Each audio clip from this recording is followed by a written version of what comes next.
Praise the Lord. जय मसीह की। मेरे YouTube channel Hindi Gujarati Bible study में आपका स्वागत है।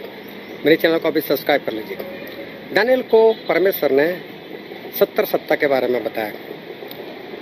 ये 70 सप्ताह किस चीज़ को दर्शाता है, 70 सप्ताह के बाद क्या होने वाला था, और ये 70 सप्ताह की गिनती कहाँ से शुरू होने वाली थी और ख़त्म कब होगी, वो जानने के लिए इस वीडियो को पूरा देखो। हालेलुया, हालेलुया, जोर से बोलो यार। हाँ। दानिएल भविष्यवक्ता के पुस्तक में एक भविष्यवाणी है जिसके बारे में आज हम देखना चाहते हैं, और वो भविष्यवाणी है अंत के दिनों की। और इतना ही नहीं अंत के दिनों की, लेकिन वो भविष्यवाणी शुरू हुई थी दानिएल के ज़माने से, और अभी वो भविष्यवाणी पूरी हुई भी नहीं, लेकिन सब काम जो है अभी भी चल रहा है। और परमेश्वर ने एक बार दानिएल को एक बात बताई थी, और वो बात थी 70 सप्ताह को लेकर। और वो 70 सप्ताह की गिनती, उसको आज हम समझने वाले हैं कि 70 सप्ताह की गिनती वो क्या कहना चाहती है, और 70 सप्ताह की गिनती है क्या, वो हम समझना चाहते हैं। तो अपना ध्यान अपने वचन में बनाए रखना। और बाइबल से एक वचन हम पढ़ते हैं जो है दानिएल भविष्यवक्ता का पुस्तक, उसका अध्याय 9 और 24 से लेकर 27। तेरे लोगों और तेरे पवित्र नगर के लिए 70 सप्ताह ठहराए गए हैं कि उनके अंत तक अपराध का होना बंद हो, और पापों का अंत और अधर्म का प्रायश्चित किया जाए, और युग युग की धार्मिकता प्रकट हो, और दर्शन की बात पर और भविष्यवाणी पर छाप दी जाए, और परम पवित्र का अभिषेक किया जाए। इसीलिए यह जान और समझ ले कि यरूशलेम को फिर बसाने की आज्ञा के निकलने से लेकर अभिषिक्त प्रधान के समय तक 7 सप्ताह बीतेंगे। फिर 62 सप्ताहों के बीतने पर चौक और खाई समेत वह नगर कष्ट के समय में फिर बसाया जाएगा। उन 62 सप्ताहों के बीतने पर अभिषिक्त पुरुष काटा जाएगा और उसके हाथ कुछ न लगेगा, और आने वाले प्रधान की प्रजा नगर और पवित्र स्थान को नष्ट तो करेगी, परंतु उस प्रधान का अंत ऐसा होगा जैसा बाढ़ से होता है, तो भी उसके अंत तक लड़ाई होती रहेगी, क्योंकि उसका उजड़ जाना निश्चय ठान लिया गया है। वह प्रधान 1 सप्ताह के लिए बहुतों के संग दृढ़ वाचा बांधेगा, परंतु आधे सप्ताह के बीतने पर वह मेल बलि और अन्न बलि को बंद करेगा, और कंगूरे पर उजाड़ने वाली द्रोणित वस्तुएं दिखाई देगी, और निश्चय ही ठनी हुई बात के समाप्त होने तक परमेश्वर का क्रोध उजाड़ने वाला पर पड़ा रहेगा। यहाँ पर जो वचन हमने पढ़ा उसमें प्रभु यीशु की दूसरे बार आने की और दूसरे आगमन की एक भविष्यवाणी जो है वो इसमें लिखी गई है। और प्रभु यीशु जब दूसरी बार आएंगे तब ये सारी भविष्यवाणी खत्म हो जाएगी। अभी यहाँ पर भविष्यवाणी कैसे है, तो दानिएल जो भविष्यवक्ता है उनको परमेश्वर ने एक बात बताई थी, और जो वचन हमने पढ़ा वहीं पर वो बात जो है वो लिखी हुई है, और हम पढ़ते हैं उसका 24वां वचन। तेरे लोगों और तेरे पवित्र नगर के लिए, देखो दानिएल को एक बात कही गई, तेरे लोगों के लिए और पवित्र लोगों के लिए 70 सप्ताह ठहराए गए हैं। देखो यहाँ पर एक बात है, 70 सप्ताह। एक सप्ताह मतलब 7 दिन, 7 दिनों का एक समूह, 70 सप्ताह। तो परमेश्वर का वचन उसको ऐसा कहते हैं कि तेरे लोगों के लिए और पवित्र लोगों के लिए 70 सप्ताह ठहराए गए। लेकिन ये 70 सप्ताह जो है वो किस बात के लिए ठहराए गए? हाँ पढ़ो आगे।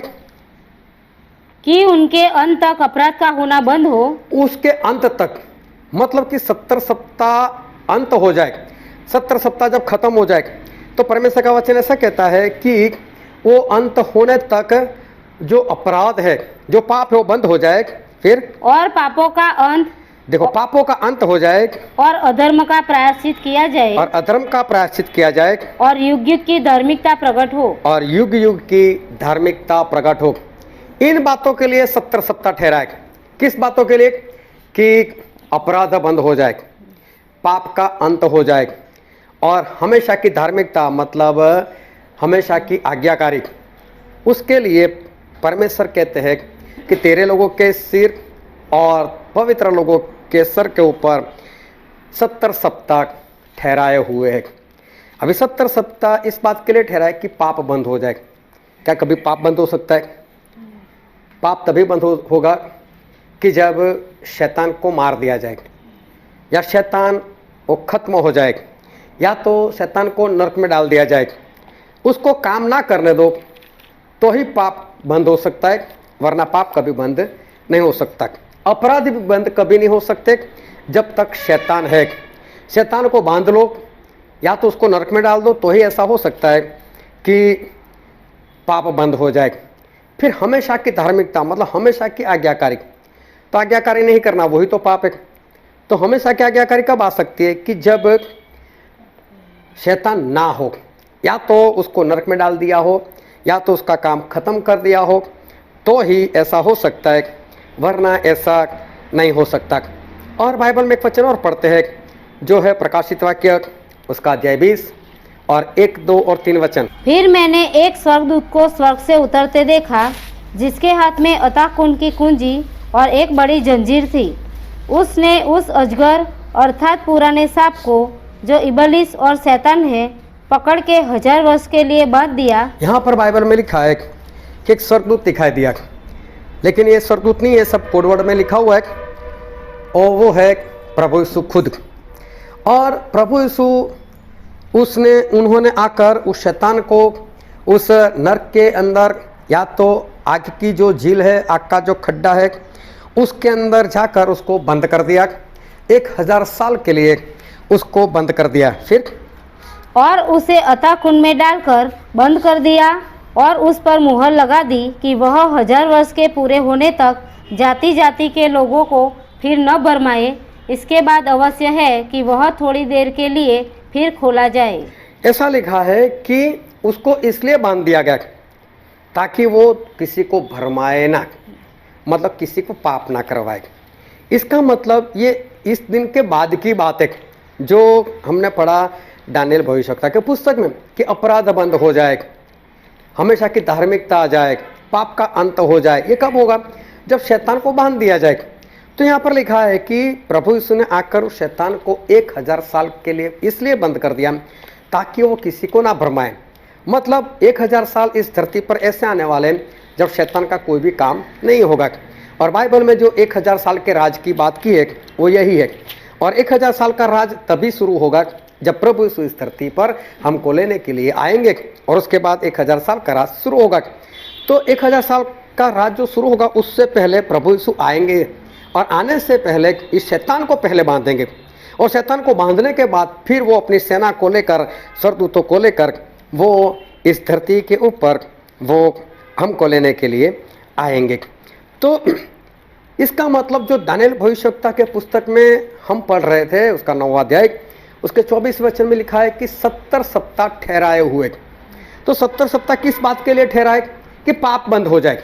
लेकिन पाप कब बंद होगा? तो जब शैतान को बांधेंगे। शैतान कब बांधा जाएगा? तो जिस दिन प्रभु यीशु आने वाले। तो इसका मतलब 24वां वचन ऐसा स्पष्ट कहता है कि 70 सप्ताह प्रभु यीशु के दूसरे आगमन के लिए ठहराया गया है। समझ में आ रही बात? कि 70 सप्ताह जो ठहराया है वो किस लिए ठहराया? कि प्रभु यीशु के दूसरे आगमन की बात कर रहे कि प्रभु यीशु कब आएंगे। तो जैसे ही 70 सप्ताह खत्म होंगे वैसे ही आएंगे। एक सप्ताह मतलब 7 दिन, तो ऐसे 70 सप्ताह बीत जाएंगे, ऐसा दानिएल को पता है। तब प्रभु यीशु आ जाएंगे।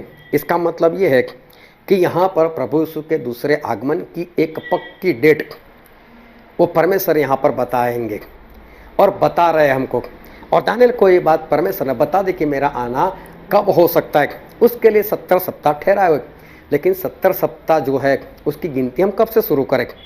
कब से हमें गिनना है कि 70 सप्ताह जो है उसको हम गिने और प्रभु यीशु के आने की डेट हम जाने? वो कैसे हम जान सकते? इसकी गिनती कहाँ से शुरू करनी है? और जो दानिएल भविष्यवक्ता के पुस्तक में पढ़ा था हम वहाँ उसका 25वां वचन पढ़ते। इसीलिए यह जान और समझ ले कि यरूशलेम को फिर बसाने की आज्ञा के निकलने से लेकर अभिषिक्त प्रधान के समय तक 7 सप्ताह बीतेंगे। यहाँ पर ऐसा लिखा है कि यरूशलेम को बसाने की दूसरी बार आज्ञा निकलने से, एक बार फिर से पढ़ो। इसीलिए यह जान और समझ ले। देखो, इसीलिए जान लो और समझ लो परमेश्वर हमको समझा रहे कि ये 70 सप्ताह की गिनती कहाँ से शुरू करनी। बोले इसलिए जान ले और समझ ले कि यरूशलेम को फिर बसाने की आज्ञा के निकलने से लेकर कि यरूशलेम को दूसरी बार बसाने की आज्ञा से लेकर अभिषिक्त प्रधान के समय तक अभिषिक्त प्रधान के समय तक 7 सप्ताह बीतेंगे। 7 सप्ताह बीतेंगे। अभी ध्यान से समझो कि दानियल भविष्यवक्ता उस वक्त थे जब इज़राइल के लोग गुलाम बने हुए थे, और वो भी नबूकदनेस्सर राजा जो इराक आज का है, वहाँ का जो राजा था, उसकी गुलामी में ये लोग थे। और वहीं पर ये दर्शन परमेश्वर ने एक सारी बातें जो है दानियल को वहीं पर बताई। उस वक्त इज़राइल लोग वो गुलाम की अवस्था में थे और नबूकदनेस्सर इन लोगों को गुलाम बनाकर लेकर चले गए थे। और क्या हुआ था कि किस तरह से इन्होंने गुलाम बनाया था, तो हम पढ़ते हैं दूसरा इतिहास उसका 36वां अध्याय, और पहले पढ़ते हैं हम उसका 17 वचन। तब उसने उन कसदियों के राजा से चढ़ाई करवाई और इसने उनके जवानों को उनके पवित्र भवन ही में तलवार से मार डाला, और क्या जवान, क्या कुंवारी, क्या बूढ़े, क्या पक्के बाल वाले, किसी पर भी कोमलता न की। यहोवा ने सबों को उसके हाथ में कर दिया। और आगे, क्या छोटे क्या बड़े, परमेश्वर के भवन के सब पात्र और यहोवा के भवन और राजा और उसके हाकिमों के खजाने, इन सबों को वह बेबीलोन में ले गया। कसदियों ने परमेश्वर का भवन फूंक दिया। हाँ, कसदियों ने परमेश्वर के भवन को फूंक दिया। इसका मतलब यरूशलेम और मंदिर उनको तोड़ा गया था। जो परमेश्वर का भवन था वो टूट चुका था। और दानियल को परमेश्वर ऐसा कहते हैं कि जब इस यरूशलेम को बसाने की दूसरी बार आज्ञा हो, अभी टूटा हुआ है, अभी एक भी बार आज्ञा नहीं हुई, बोलो उसको दूसरी बार बसाने की जब आज्ञा हो तभी से 70 सप्ताह की गिनती शुरू करनी है। एक बार फिर से इसको समझते, जो दानियल भविष्यवक्ता की पुस्तक में पढ़ा था उसका 9वां अध्याय 25वां वचन। इसीलिए यह जान और समझ ले, ये जान और समझ ले कि यरूशलेम को फिर बसाने की आज्ञा के निकलने से लेकर, हाँ, यरूशलेम को दूसरी बार बसाने की आज्ञा से लेकर अभिषिक्त प्रधान के समय तक 7 सप्ताह बीतेंगे। हाँ, देखो यहाँ पर ये बात बताए कि ये यरूशलेम जो टूटा हुआ है, भवन जो टूटा हुआ है, उसको दूसरी बार बसाने की जब आज्ञा हो, इसका मतलब पहले भी आज्ञा होगी और दूसरी बार भी आज्ञा होगी। तो पहली बार जब आज्ञा हो तब नहीं, लेकिन दूसरी बार जब आज्ञा निकले वहां से हमको क्या करने, इस बात की गिनती शुरू करनी है। तो दूसरा इतिहास जो हम पढ़ रहे थे उसका 36वां अध्याय और 22 और 23 वचन पढ़ो।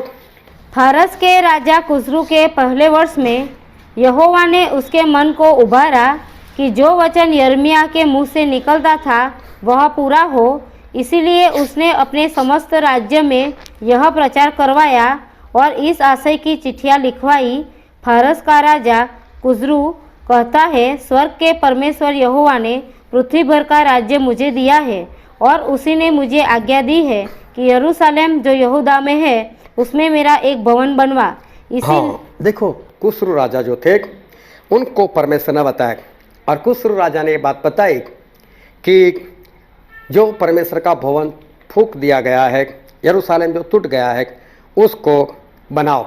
ये पहली बार आज्ञा निकली और एजरा और नहम्याह ने मिलकर ये परमेश्वर का भवन और यरूशलेम को बनाने की शुरुआत की।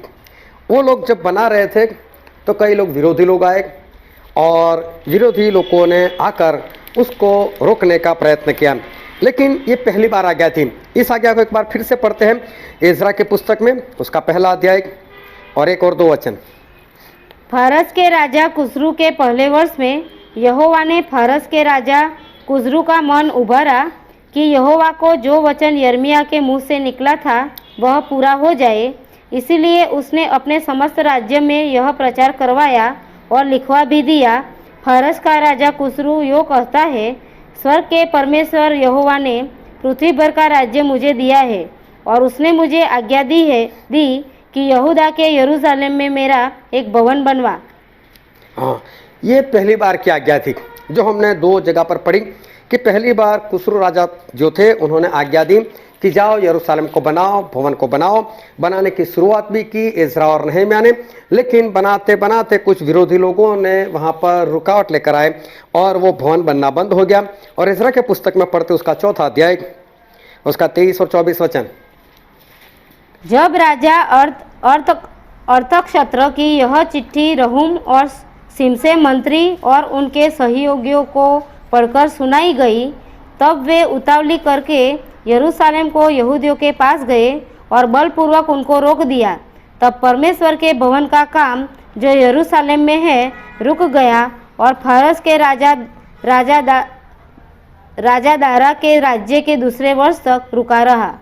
यहाँ पर लिखा है कि भवन का काम बंद हो गया। जो भवन बनाने का काम था वो बंद हो गया। पहले आज्ञा दी, काम शुरू हुआ और ये भवन एक बार फिर से बनना और रोका गया। फिर आगे पढ़ते उसका 6 अध्याय, इज़रा 6 और 6 से 8। अब हे नद के पार के अधिपति ततन्नई, हे सदबोर्ज ने, तुम अपने सहयोगियों महानद के पार के अपार्सकियों समेत वहाँ से अलग रहो। परमेश्वर के उस भवन के काम को रहने दो। यहूदियों का अधिपति और यहूदियों के पुरनिये परमेश्वर के उस भवन को उसी के स्थान पर बनाए। वरन मैं आज्ञा देता हूँ कि तुम्हें यहूदियों के उन पुरनियों से ऐसा वर्ताव करना होगा कि परमेश्वर का वह भवन बनाया जाए, अर्थात राजा के धन में से, महानद के पार के कर में से उन पुरुषों को फुर्ती के साथ खर्चा दिया जाए। हाँ, देखो एक बार फिर से आज्ञा हुई और ये आज्ञा दी दारा राजा ने। पहले कुसरू राजा ने दी आज्ञा, अब चलकर दारा राजा आए और दारा राजा ने आकर कहा कि ये भवन को बनाया जाए। दूसरी बार दारा राजा ने आज्ञा दी। परमेश्वर के भवन को बनाने की दूसरी बार ये आज्ञा या दूसरी बार हुक्म हुआ। और दानिएल भविष्यवक्ता को जो बात बताई थी कि 70 सप्ताह जो है वो ठहराए गए हैं, उसकी गिनती बोले वहाँ से शुरू करना कि जब परमेश्वर के भवन और यरूशलेम को बनाने की दूसरी बार आज्ञा हो।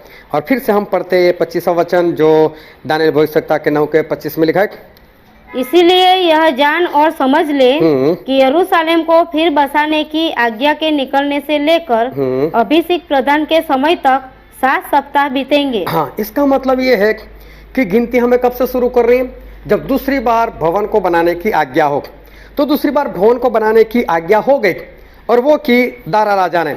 और दारा राजा ने जब ये आज्ञा की थी तब जो गिनती चल रही थी वो गिनती थी BC 449, BC 449। ये गिनती शुरू होनी थी दूसरी बार आज्ञा से।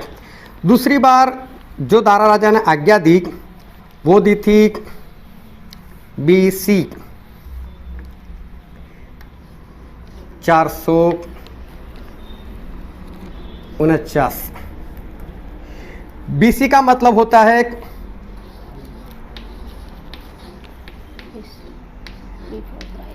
बिफोर क्राइस्ट, मतलब प्रभु यीशु के आने से पहले की गिनती। तो 70 सप्ताह की जो गिनती थी वो शुरू करनी थी बिफोर क्राइस्ट BC 449 से, क्योंकि उस वक्त दारा राजा ने ये आज्ञा दी थी। अभी जो 70 सप्ताह जो बाइबल में शब्द लिखा है 70 सप्ताह, तो सप्ताह का मतलब यहाँ पर वीक नहीं होता, लेकिन 70 सप्ताह का मतलब होता है कि 7 का समूह। 7 का समूह मतलब 1 सप्ताह, दूसरा 7 का समूह मतलब 2 सप्ताह, इस तरह से 70 सप्ताह। और सही में ये जो भविष्यवक्ता के पुस्तक जो है वो कोडवर्ड में लिखे गए। और यहाँ पर जो 70 सप्ताह है तो 1 सप्ताह अगर हमारी रीति से गिने तो 1 सप्ताह मतलब 7 दिन।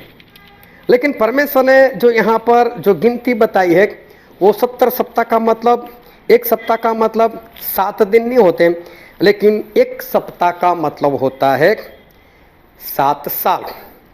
1 सप्ताह मतलब 7 साल। अभी जो दानिएल भविष्यवक्ता के पुस्तक में हमने पढ़ा, एक बार फिर से पढ़े 25 वचन। इसीलिए यह जान और समझ ले कि यरूशलेम को फिर बसाने की आज्ञा के निकलने से लेकर अभिषेक प्रदान के समय तक 7 सप्ताह बीतेंगे। 7 सप्ताह बीतेंगे। अभी देखो 7 सप्ताह मतलब कितना, एक सप्ताह मतलब 7 साल, तो 7 सप्ताह मतलब 7 इंटू 7 49 साल। ये गिनती शुरू होती थी दूसरी बार जो दारा राजा ने आज्ञा दी, वहाँ से उसकी गिनती शुरू होती थी। तो 7 सप्ताह मतलब 49 साल, जो 449 BC में ये गिनती जो है वो गिनती शुरू हुई। तो दानिएल 9:25। इसीलिए यह जान और समझ ले कि यरूशलेम को फिर बसाने की आज्ञा के निकलने से लेकर अभिषेक प्रधान के समय तक 7 सप्ताह बीतेंगे। हाँ, अभिषिक्त सरदार के वक्त तक 7 सप्ताह बीतेंगे। ये अभिषिक्त सरदार मतलब प्रभु यीशु। ये साल की जो गिनती है ना वो 2 तरह से है। अभी जो चल रही है 2023, तो 2023 में कैसा है कि 1 2 3 4 5 करके आज 2023 आ गए।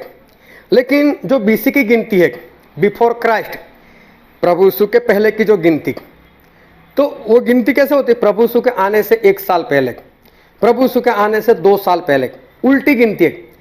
जब हम आदम के पास पहुंचेंगे ना तो हम क्या बोलेंगे? BC 4000, क्योंकि आदम प्रभु यीशु के आने से 4000 साल पहले थे। ये गिनती उल्टी चलती, आदम से 1 2 शुरू नहीं हुई और प्रभु यीशु के आने तक 4000 हुआ, फिर से गिनती शुरू हुई 1 2 3, ऐसा नहीं है। ये गिनती उल्टी चलती है। प्रभु यीशु के आने से 1 साल पहले, 2 साल पहले, 5 साल पहले, जैसे मूसा थे, और मूसा मेरे ख्याल से प्रभु यीशु के आने से मेरे ख्याल से 1500 साल पहले थे। प्रभु यीशु के आने से 1500 साल पहले, आदम 4000 साल पहले। मतलब ये गिनती उल्टी चलती। और प्रभु यीशु के आने के बाद नई गिनती शुरू हुई, और ये हमारे लिए बहुत बड़ी बात है कि प्रभु यीशु इस धरती पर आए थे। वो इस बात से भी पता चलता है कि हाँ, प्रभु यीशु इस धरती पर आए थे। तो बोले अभिषिक्त सरदार के वक्त तक 49 साल मतलब 7 सप्ताह जो है वो बीतेंगे। तो यहाँ पर लिखा है अभिषिक्त सरदार, तो अभिषिक्त सरदार मतलब प्रभु यीशु, उनके आने तक 7 सप्ताह बीतेंगे। तो 49 साल जो है वो बीत गए।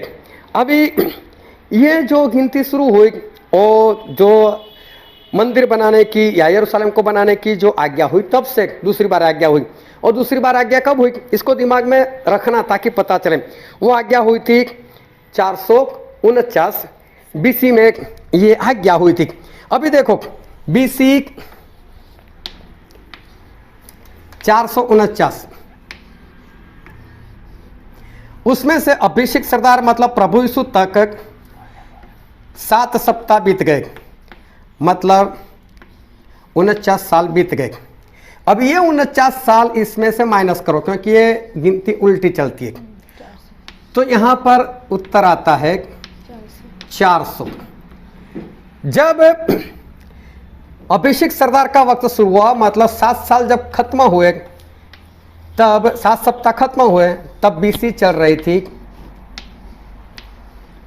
400। इस गिनती को ध्यान से समझते रहना। अब 49 साल खत्म होने के बाद अब BC आई 400, लेकिन वहां पर लिखा है अभिषिक्त सरदार के वक्त तक। तो अभिषिक्त सरदार मतलब प्रभु यीशु। प्रभु यीशु के आने से तो AD की गिनती शुरू हुई, लेकिन अभी तो 400 BC के साल और भी बाकी है। तो 400 साल जब और BC के बाकी है, तो यहाँ पर ऐसा क्यों लिखा गया कि अभिषिक्त सरदार के वक्त तक ये 7 सप्ताह जो है वो बीतेंगे? अभी ऐसा क्यों लिखा गया कि अभिषिक्त सरदार के वक्त तक वो 7 सप्ताह बीतेंगे? प्रभु यीशु का वक्त अभी कैसे? क्योंकि अभी तो प्रभु यीशु के आने में 400 साल जो है वो तो अभी भी बाकी है, लेकिन फिर भी यहाँ पर बाइबल में लिखा गया कि अभिषिक्त सरदार के वक्त तक। तो ध्यान से समझना, इसका मतलब कुछ है। एक वचन और पढ़ते हैं जो है इब्रानी में, और उसका पहला अध्याय और उसका 1 और 2 वचन। पूर्व युग में परमेश्वर ने बाप दादाओं से थोड़ा थोड़ा करके और भांति भांति से भविष्यवक्ताओं के द्वारा बातें कर इन अंतिम दिनों में हमसे पुत्र के द्वारा बातें की, जिसे उसने सारी वस्तुओं का वारिस ठहराया और उसी के द्वारा उसने सारी सृष्टि की रचना की है। यहाँ पर ऐसा लिखा है कि पहले पुराने समय में हमारे परमेश्वर ने भविष्य वक्ताओं के जरिए हमसे बात की। किसके जरिए? भविष्य वक्ताओं के जरिए। और इन आखिरी वक्त में प्रभु यीशु ने किसके जरिए बात की? तो बोले पुत्र के जरिए, मतलब प्रभु यीशु के जरिए हमसे बात की। अभी देखो बाइबल में आखिरी भविष्यवक्ता कौन थे? मालाकी। मालाकी आखिरी भविष्यवक्ता। और मालाकी के बाद डायरेक्ट अगर प्रभु यीशु ने किसी से बात की तो वो थे पुत्र, मतलब प्रभु यीशु के साथ बात की। लेकिन मालाकी और प्रभु यीशु के बीच में 400 साल का गैप है। मालाकी के साथ परमेश्वर ने बात बंद की, उसके बाद डायरेक्ट परमेश्वर ने बात की प्रभु यीशु के जरिए हमारे साथ। बीच में 400 साल परमेश्वर ने किसी के भी साथ बात नहीं की, ना किसी को दर्शन बताया, ना किसी को सपना बताया, ना किसी के साथ कोई बात की। क्यों परमेश्वर ने ऐसा किया? 400 साल तक क्यों किसी के साथ बात नहीं की? इसका कारण था कि 400 साल तक परमेश्वर किसी से बात ही ना करे। और वो भी जब हम बात करते हैं ना इजराइल प्रजा की, इजराइल प्रजा में ऐसा नहीं था एक भविष्यवक्ता मर जाता, दूसरा भविष्यवक्ता आता था। एक साथ में ढेर सारे भी भविष्यवक्ता रहते थे। एलिया जो भविष्यवक्ता थे, उसके ही जमाने में मिकाया भी थे, वो भी तो भविष्यवक्ता थे। आहाब ने एक बार मिकाया को बुलाया था। तो ऐसा नहीं है कि एक भविष्य जाता था दूसरा भविष्यवक्ता आता था, ऐसा नहीं था। एक साथ में ढेर सारे भविष्यवक्ता होते थे।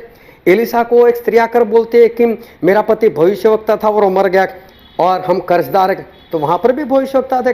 लोगों ने आकर एलिसा को बोला, एलिसा वो भविष्यवक्ताओं के पुत्र थे कि एलिसा आज एलिया को ऊपर उठाया जाने वाला मालूम है। तो भविष्यवक्ता एक साथ में अनेक लोग होते थे, एक से ज्यादा भी भविष्यवक्ता इस धरती पर होते थे।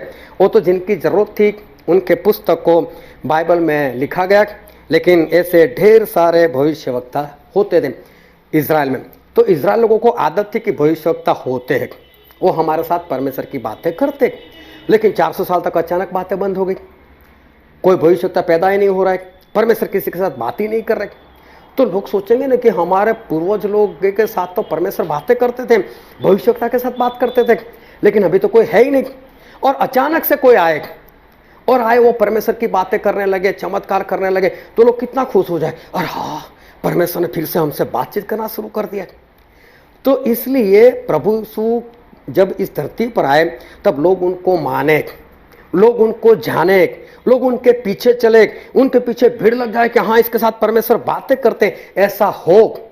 इसलिए 400 साल तक परमेश्वर ने किसी के साथ बात नहीं की। और 400 साल बात नहीं कर कर जो दानिएल भविष्यवक्ता ने लिखा है कि अभिषेक सरदार के वक्त, तो प्रभु यीशु का वक्त तो काफ़ी देर के बाद शुरू हुआ, लेकिन 400 साल को भी प्रभु यीशु का वक्त क्यों कहा गया? क्योंकि प्रभु यीशु के लिए ये 400 साल बातें बंद कर दी गई, ताकि जब प्रभु यीशु आकर परमेश्वर की बातें करने लगे तो लोग प्रभु यीशु के पीछे भागने लगे। और प्रभु यीशु का जीवन देखो तो हमें पता भी चलता है कि प्रभु यीशु के पीछे कितनी सारी भीड़ लगी रहती थी।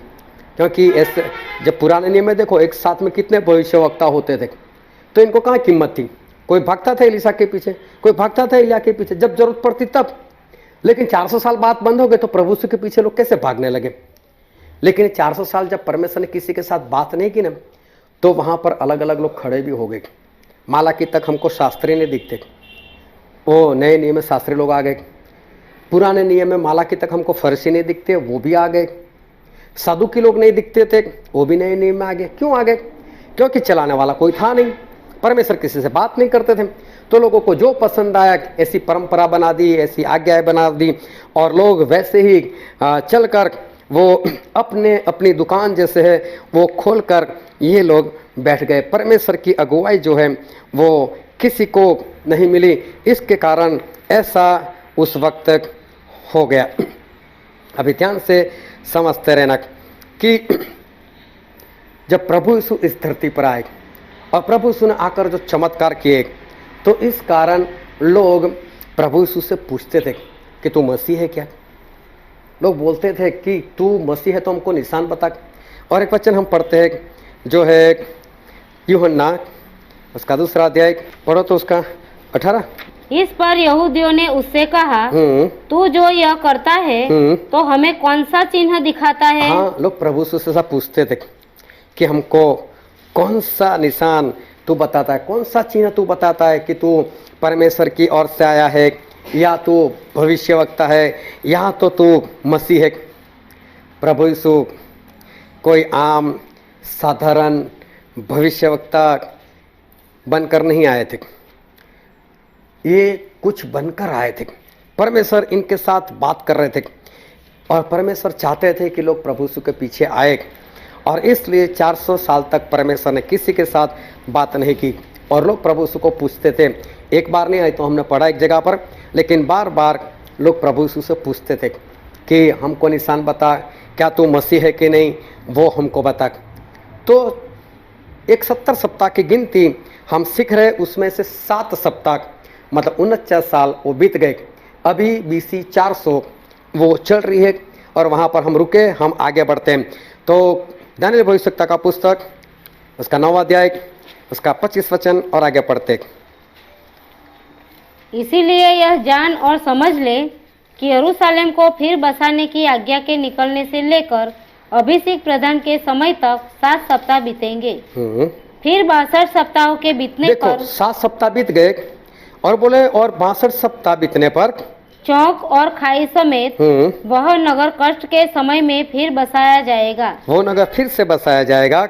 उन 62 सप्ताहों के बीतने पर उन 62 सप्ताहों के बीतने पर अभिषिक्त पुरुष काटा जाएगा। अभिषिक्त पुरुष काटा जाएगा। अभिषिक्त पुरुष मतलब प्रभु यीशु, वो काटा जाएगा। मतलब प्रभु यीशु का पहला आगमन हो गया और उनकी मौत भी हो गई।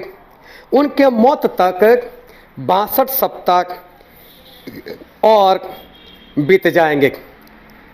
हालेलुया। समझ 400 BC में हम रुके हुए थे, 7 सप्ताह चले गए, अभी बोले 62 सप्ताह और बीतेंगे। एक सप्ताह मतलब 7 साल, 62 सप्ताह मतलब 62 × 7 करो तो कितना होता है? 434।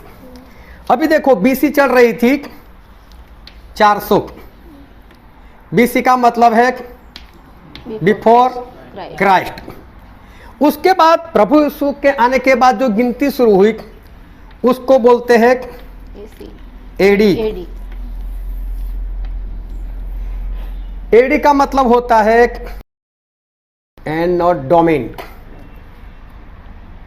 और एनो डोमिन का मतलब होता है कि प्रभु यीशु के आने से जो सन की गिनती शुरू हुई वो एनो डोमिन का मतलब प्रभु यीशु के आने से जो गिनती शुरू हुई वो। तो 7 सप्ताह पहले बीत गए और उसके बाद जो 62 सप्ताह की बात की तो 62 सप्ताह मतलब कि 434 साल उस वक्त चल रही थी BC 400। BC 400 अगर इसमें से माइनस करो, अभी भी 34 साल हमारे पास बचते हैं, लेकिन BC की गिनती यहाँ पर शुरू बंद हो गई। BC की गिनती यहाँ पर BC खत्म, बराबर। BC जो है यहाँ पर उसका एंड आ गया। अभी गिनती शुरू हुई 1 2 3 जो है AD 1 2 3 ऐसे शुरू हो गया। अभी 34 साल और बाकी है हमारे पास, 34 साल। तो जब 62 सप्ताह बीतेंगे तो 400 ही साल हमने तो माइनस किए। अभी 62 सप्ताह बीतने पर AD कौन सी चल रही होगी? 34। कौन सी AD चल रही, समझ में आ रहा है सभी को? 34 है ना, क्योंकि BC की गिनती खत्म हो गई। अभी AD शुरू हुई, प्रभु यीशु के आने के बाद AD शुरू हुई और AD हुई 34। 34 में अभिषिक्त सरदार मतलब प्रभु यीशु काट दिए जाएंगे, ऐसा हमने पढ़ा। इसीलिए यह जान और समझ ले कि यरूशलेम को फिर बसाने की आज्ञा के निकलने से लेकर अभिषेक प्रदान के समय तक 7 सप्ताह बीतेंगे।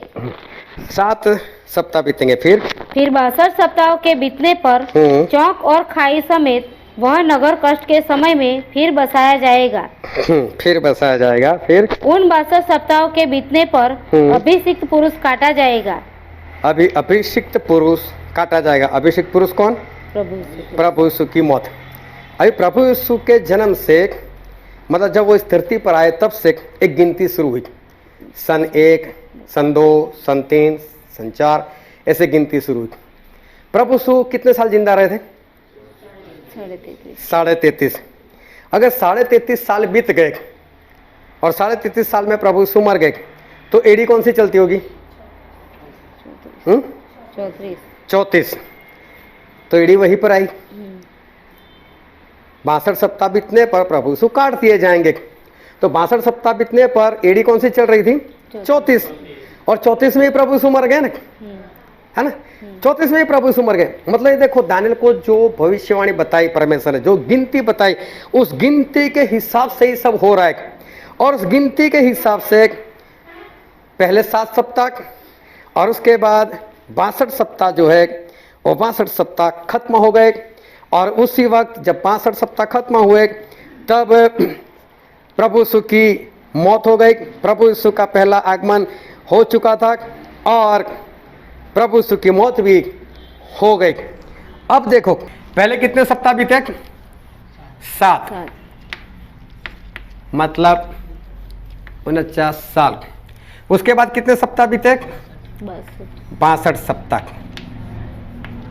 मतलब 434। टोटल कितना हुआ? 483। 483 साल बीत गए। कितने सप्ताह ठहराए थे? 70 सप्ताह। 70 में से पहले 7 चले गए, फिर दूसरे 62 चले गए, तो कितने बचे? कितने हुए? 69 सप्ताह। जो परमेश्वर ने दानियल को बात बताई कि 70 सप्ताह ठहरा है, उसमें से 69 सप्ताह बीत गए। वो 69 सप्ताह खत्म होने के बाद प्रभु यीशु काट दिए जाएंगे, मतलब पहला आगमन और मृत्यु वो हो भी गया। अभी कितने सप्ताह बाकी? एक ही सप्ताह बाकी। समझ में आई सभी को बात? अभी एक ही सप्ताह बाकी रख। 70 सप्ताह में से एक सप्ताह बाकी रख। अब जो वचन पढ़े थे हमने दानियल, उसका 9वां अध्याय 26 वचन पढ़ो तो। उन 62 सप्ताहों के बीतने पर अभिषिक्त पुरुष काटा जाएगा और उसके हाथ कुछ न लगेगा। और उसके हाथ कुछ भी न लगेगा। और आने वाले प्रधान की प्रजा देखो, आने वाले प्रधान की प्रजा। अब एक प्रधान और आएगा, है ना? लिखा है ना, आने वाला प्रधान। अब एक प्रधान और आएगा। पढ़ो। और आने वाले प्रधान की प्रजा नगर और पवित्र स्थान को नष्ट तो करेगी, परंतु उस प्रधान का अंत ऐसा होगा जैसा बाढ़ से होता है। हाँ, एक प्रधान और आएगा। और ये प्रधान मतलब एंटीक्राइस्ट। ये प्रधान मतलब मसीह का विरोधी। प्रभु यीशु कब आएंगे? 70 सप्ताह के बाद। कितने सप्ताह खत्म हुए? 69। 69 सप्ताह खत्म हुए। कब? जब प्रभु यीशु की मौत हो गई। जब प्रभु यीशु की मौत हो गई तब 69 सप्ताह खत्म हो गए। अभी आखिर 7 साल बाकी थे, बस आखिर 7 साल बाकी थे। लेकिन अभी तक वो मसीह का विरोधी नहीं आया और अभी तक प्रभु यीशु भी नहीं आए। तो क्या गिनती में कुछ गड़बड़ी है, या परमेश्वर के दिखाने में कुछ गड़बड़ी है, या हमारे समझने में कुछ गड़बड़ी है? हम पढ़ते आगे। पढ़ो तो उसका 27 वचन। वह प्रधान एक सप्ताह के लिए, वह प्रधान एक सप्ताह के लिए बहुतों के संग दृढ़ वाचा बांधेगा। दृढ़ वाचा बांधेगा। कितनी वाचा बांधेगा? कितने वक्त की? एक सप्ताह, मतलब 7 साल। तो मसीह के विरोध को कितना वक्त दिया है? 7 साल। वो तो हम सभी जानते हैं। ये आखिरी सप्ताह, 70वां सप्ताह जो है वो है एंटीक्राइस्ट का। 70वां जो सप्ताह है वो है एंटीक्राइस्ट का।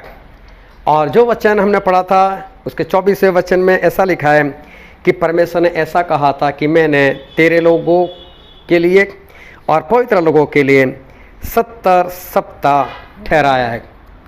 उस 70 सप्ताह में 7 सप्ताह बीतने पर प्रभु यीशु का वक्त शुरू हुआ। फिर 69 सप्ताह खत्म होने के बाद प्रभु यीशु की मौत हो गई।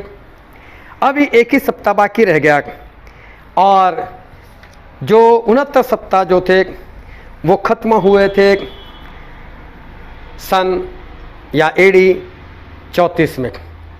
तो एडी 34 में से एडी 34 में 70वां सप्ताह शुरू होना चाहिए था। इसका मतलब एक आने वाले प्रधान के लिए वो आखिरी सप्ताह था और वो है मसीह का विरोधी। तो मसीह का विरोधी जो थे उसको आना था सन 34 में, एडी 34 में उसको आना था।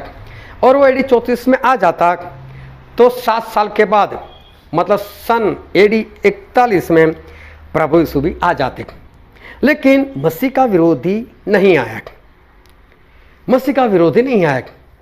तो मसीह का विरोधी क्यों नहीं आया? क्या उससे कुछ गड़बड़ हो गई? वो आया क्यों नहीं? अगर मसीह का विरोधी प्रभु यीशु की मौत के बाद अगर तुरंत आ जाता, प्रभु यीशु क्रूस पर जैसे बलि हुए वैसे ही वो आ जाता, तो पता है इस धरती के ऊपर कोई भी नहीं बचने वाला था, कोई भी स्वर्ग में नहीं जाता। क्योंकि स्वर्ग में जाने के लिए हमें कुछ चाहिए। और हमें क्या चाहिए? एक वचन हम पढ़ते हैं इफिसी उसका पहला अध्याय और उसका 13 और 14 वचन।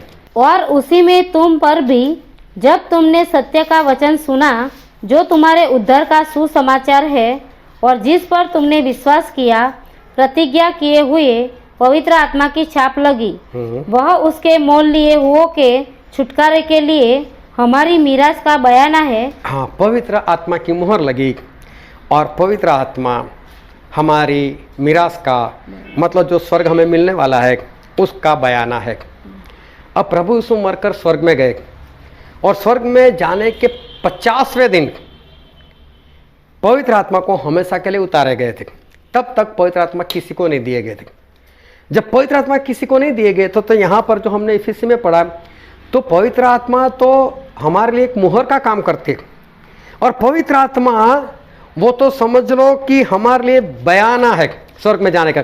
अगर वो ना हो तो कोई स्वर्ग में नहीं जा सकता।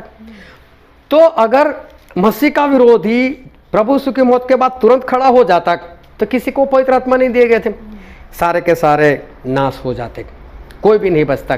फिर दूसरा कुरिन्थी में लिखा, दूसरा कुरिन्थी उसका पहला अध्याय और 22 वचन। जिसने हम पर छाप भी कर दी है और बयाने में आत्मा को हमारे मनों में दिया। हाँ, बयाने में आत्मा मतलब पवित्र आत्मा हमको दिया। बयाना मतलब स्वर्ग में जाने की एक टिकट है, उसके बिना हम स्वर्ग में नहीं जा सकते। फिर उसका 5वां अध्याय और 5वां वचन। जिसने हमें इसी बात के लिए तैयार किया है वह परमेश्वर है, जिसने हमें बयाने में आत्मा भी दिया है। यहाँ एक बार फिर से लिखा है कि पवित्र आत्मा हमारे लिए बयाना है। 3 बार हमने पढ़ा कि पवित्र आत्मा बयाना है। इसका मतलब ये है कि बिना पवित्र आत्मा हम कभी स्वर्ग में नहीं जा सकते। अगर मसीह का विरोधी खड़ा हो गया होता तो हम में से कोई भी स्वर्ग, हम तो होते ही नहीं, लेकिन कोई भी स्वर्ग में जाता ही नहीं। तो परमेश्वर ने लोगों को बचाना चाहता, इसलिए मसीह का विरोधी नहीं आया। लेकिन मसीह का विरोधी के साथ ऐसा क्या हुआ कि वो नहीं आया? और प्रकाशित वाक्य में ऐसा लिखा है, उसका 7वां अध्याय और उसका 1, 2, 3 वचन। इसके बाद मैंने पृथ्वी के चारों कोनों पर 4 स्वर्गदूत खड़े देखे। वे पृथ्वी की चारों हवाओं को थामे हुए थे ताकि पृथ्वी या समुद्र या किसी पेड़ पर हवा न चले। फिर मैंने एक और स्वर्गदूत को जीवते परमेश्वर की मुहर लिए हुए पूरब से ऊपर की ओर आते देखा। उसने उन चारों स्वर्गदूतों से, जिन्हें पृथ्वी और समुद्र की हानि करने का अधिकार दिया गया था, ऊंचे शब्द से पुकार कर कहा, जब तक हम अपने परमेश्वर के दासों के माथे पर मुहर न लगा दे, तब तक पृथ्वी और समुद्र और पेड़ों को हानि न पहुंचाना। यहाँ पर एंटीक्राइस्ट के लोगों की बात की गई जो चारों ओर खड़े हो चुके थे, और जैसे ही प्रभु यीशु की मौत हो गई वो लोग अपना काम शुरू ही करने वाले थे। लेकिन तभी एक स्वर्गदूत मतलब पवित्र आत्मा आए और उन्होंने उसको आवाज़ कर कर बोले, जब तक हम अपने परमेश्वर के दासों के ऊपर मुहर ना लगा दे, निशान ना लगा दे, तब तक तुझसे काम शुरू नहीं करना है। इसका मतलब मसीह के विरोधी को रोका गया। वो तो खड़ा हो ही जाता, लेकिन उसको रोका गया। और इसी वचन को एक बार फिर से पढ़ते हैं, दूसरा थेसलोनिकी उसका 2 अध्याय और पहले वचन से ही पढ़ते हैं।